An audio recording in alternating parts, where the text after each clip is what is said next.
Dalam 1 Korintus 15 ayat 17 sampai dengan ayat yang ke-19. 1 Korintus 15 ayat 17 sampai dengan ayat yang ke-19. Demikian firman Tuhan.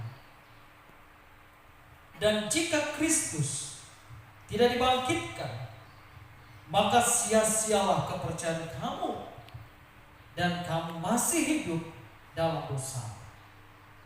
Demikianlah binasa juga orang-orang yang mati dalam Kristus. Jikalau kita hanya dalam hidup ini saja menaruh pengharapan pada Kristus, maka kitalah orang-orang yang paling malang dari segala manusia.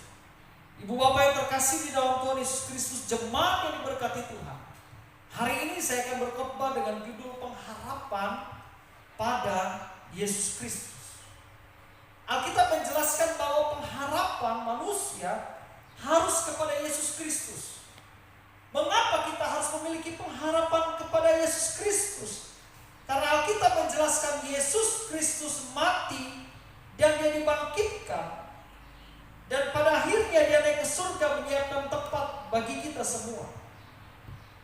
Alkitab katakan dalam ayat 12 dari 1 Korintus pasal 15 dikatakan, jadi bila mana kami beritakan bahwa Kristus dibangkitkan dari antara orang mati, bagaimana mungkin ada di antara kamu yang mengatakan bahwa tidak ada kebangkitan orang mati?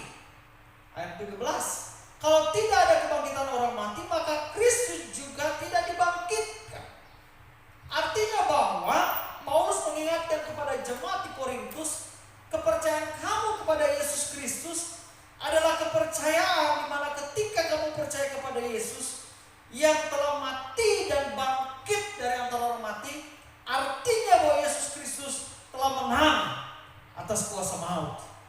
Bapak Ibu, jemaat, saudara-saudara yang terkasih di dalam Tuhan Yesus Kristus, pembelajaran kita hari ini, mengapa kita harus memiliki pengharapan kepada Yesus. Yesus yang adalah Tuhan, Yesus adalah juru selamat, Yesus adalah Dia yang telah mati dan bangkit dari antara orang mati. Pertanyaannya, mengapa kita harus menaruh pengharapan kita hanya kepada Yesus? Yang pertama, bahwa pengharapan pada Yesus tidak akan sia-sia. Dalam 1 Korintus 15 ayat 17 dikatakan, dan jika Kristus tidak dibangkitkan, maka sia-sialah kepercayaan kamu, dan kamu masih hidup dalam dosamu, kata Alkitab. Dan jika Kristus tidak dibangkitkan, maka sia-sialah kepercayaan kamu. Kita bukan hanya percaya kepada Yesus Kristus yang adalah manusia, tapi Yesus Kristus yang bangkit dari antara orang mati. Dan kepercayaan, pengharapan kepada Yesus Kristus adalah pengharapan yang tidak sia-sia. Pengharapan yang tidak sia-sia itu artinya kehidupan kita ketika kita menaruh pengharapan kepada Yesus tidak akan pernah sia-sia. Selalu ada perkara yang baik yang Tuhan akan anugerahkan kepada kita. Apa yang kita katakan dalam Mazmur 127 ayat yang kedua, sia-sialah kamu bangun pagi-pagi dan duduk-duduk sampai jauh malam, dan makan roti yang diperoleh dengan susah payah, sebab ia memberikannya kepada yang dicintainya pada waktu tidur. Artinya bahwa tanpa Tuhan, kalau bukan karena Tuhan, kalau bukan bersama dengan Tuhan, apapun yang kita kerjakan adalah sia-sia. Karenanya berharapan kepada Yesus tidak akan sia-sia. Tetapi kalau kita mengerjakan segala sesuatu tanpa Tuhan, bukan bersama dengan Tuhan, dan tidak dengan Tuhan, maka pengharapan kita, apa yang kita kerjakan akan menjadi sia-sia. Kalau kita mengerjakan segala sesuatu tanpa Tuhan, bukan bersama dengan Tuhan.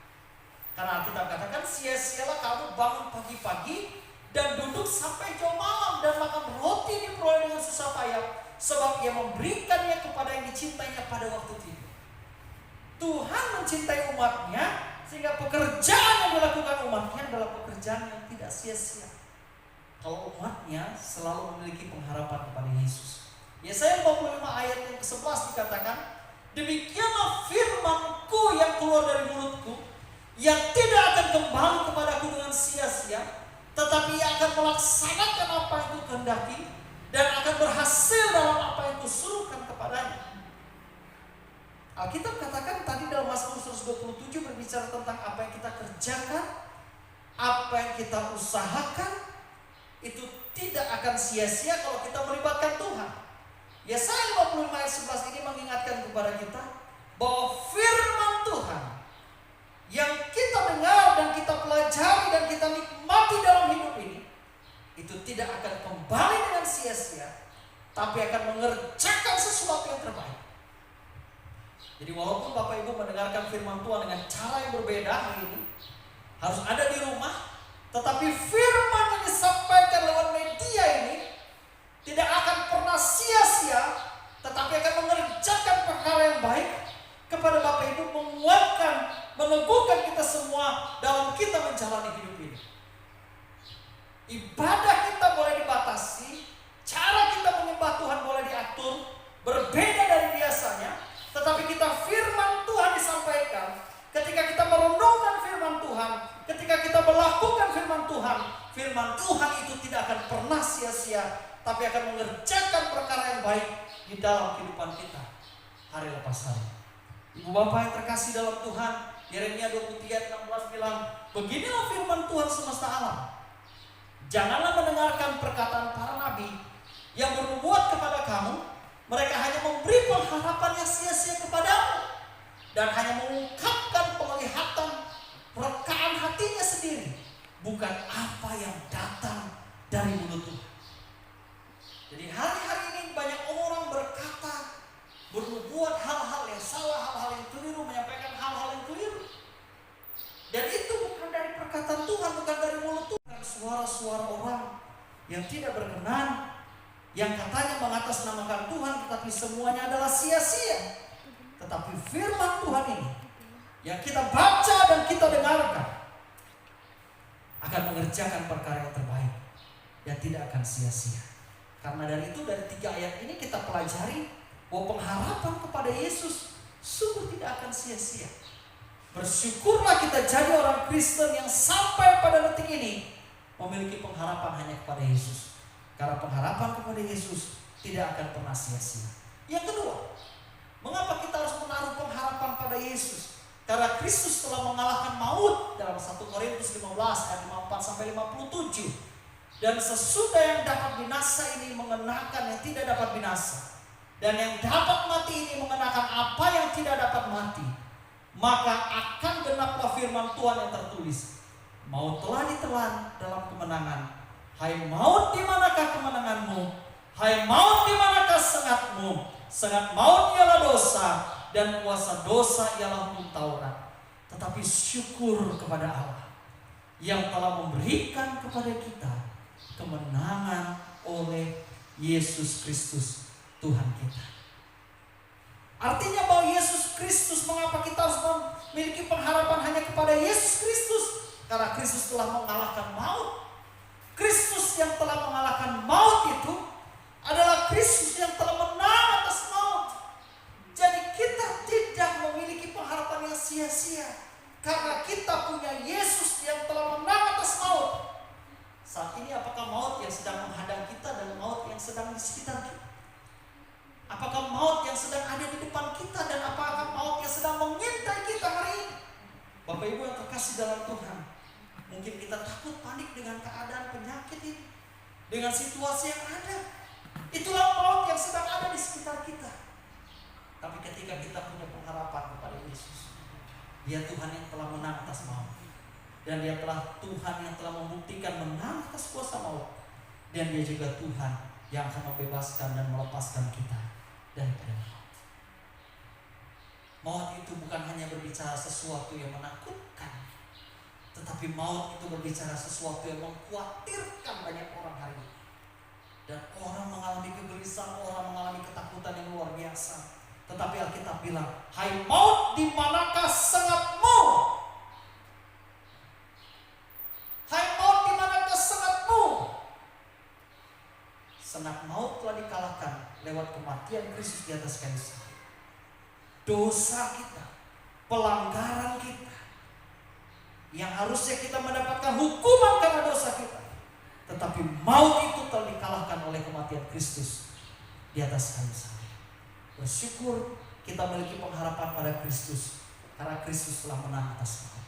Markus 2 ayat yang kelima dikatakan, ketika Yesus melihat iman mereka, berkatalah ia kepada orang lumpuh itu, hai anakku, dosamu telah diampuni. Artinya Tuhan bilang kepada orang lumpuh itu, bukan hanya dia menyembuhkan penyakit orang lumpuh itu dalam kisah kita di dalam Markus pasal 2 ayat kelima, tetapi Yesus memastikan kepada orang lumpuh itu, bukan hanya sakitmu disembuhkan, tetapi dosamu telah diampuni.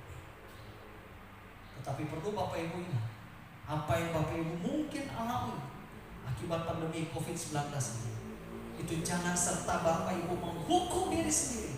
Itu semua karena dosa.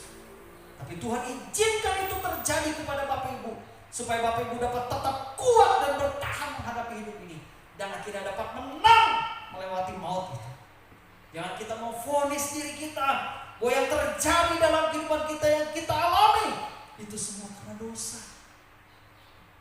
Tapi ada masa dan waktu di mana Tuhan izinkan kita untuk mengalami hal itu, untuk membuat kita semakin beriman kepada Tuhan. Kalau betul kita sadar kita memiliki dosa di hadapan Tuhan, karena memang tidak ada manusia yang tidak berdosa, marilah kita datang kepada Tuhan untuk meminta pengampunan kepada Tuhan. Sehingga Tuhan juga berkata kepada orang lumpuh itu, hai anakku, dosamu telah diampuni. Bukan hanya Tuhan bereskan penyakitnya, tapi Tuhan mau memulihkan dosanya, karena Dia adalah Tuhan yang telah menang atas maut. Markus 2 ayat 17 bilang, Yesus mendengarnya dan berkata kepada mereka, bukan orang sehat yang memerlukan tabib, tetapi orang sakit. Aku datang bukan untuk memanggil orang benar, melainkan orang berdosa. Aku datang bukan untuk memanggil orang benar, melainkan orang berdosa.